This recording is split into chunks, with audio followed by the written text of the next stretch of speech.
Hi, Andy. I'm Bobby. I want to say thank you. I just want to say thank you for coming here, sharing your passion, sharing your art, sharing your craft.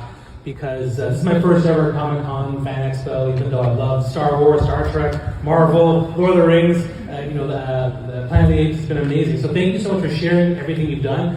I think it's really important for us to acknowledge that, because I think that goes to my question, which is the advent of sci-fi and fantasy and getting accolades. I remember watching, Picard and first Contact. I was like, give him an Oscar. And then I saw you and Lord of the Rings. I was like, man, give this guy an Oscar. And then there was buzz about that. And it didn't happen, but to me, motion capture and what you do as an actor with that is tremendous. And then I saw Caesar and I was like, wow, the subtlety, the nuance, what you brought to the story, and the character, and the meaning behind it, that makes me emote, right? It's so powerful. We're now seeing the last 5 years that accolades and awards are going to people that are diverse, but also now with sci-fi and fantasy. I'd love to get your opinion on motion. First off, I think you deserve an Oscar, but I also believe that when our motion capture will be nominated for awards and get the accolades that they deserve their due.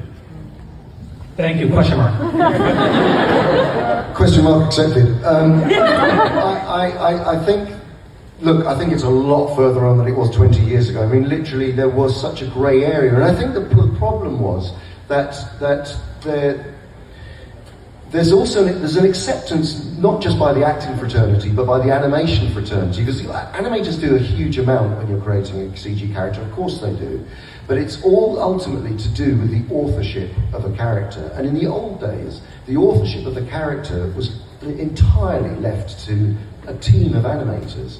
And the difference is, with a performance captured role, the authorship of a role is left entirely to the central authorship of the role is led by the actor. And that's the difference. And so there's a lot of spectrum in that. There's a lot of grey areas where, obviously, when I'm playing King Kong, to get the weight of a 25-foot tall, hundreds and hundreds of pound weight gorilla, I wore weights on set every day and used that to create real physicality. But there are certain things that are augmented to make Kong the scale and size that he is. So the animator's job is to take the authorship of the role, the moments, the character moments that are captured facially, the internal performance which is filmed, and to actually create a form of digital makeup. And they don't like that word, and I understand why they don't like that word, because it's not just about creating a digital mask. There are augmentations. Kong's jaws can open a lot wider than mine can, but it's interpreting the actor's performance. So I can understand why it's taken time. But the fact of the matter is, if I was wearing prosthetic makeup for a role, say for instance, you take a role like Gary Oldman playing Winston Churchill, completely unrecognisable. John Hurt, may his soul rest in peace, playing the Elephant Man, completely unrecognisable. That is the artistry of a team of people. That has nothing to do with the actual performance. So it's just that's why I say it is a kind of digital form of prosthetic makeup without taking anything away from the artistry of the animators, which is considerable. So does that sort of make sense? And therefore, that's why it's taken time for both actors and the animation teams to acknowledge it.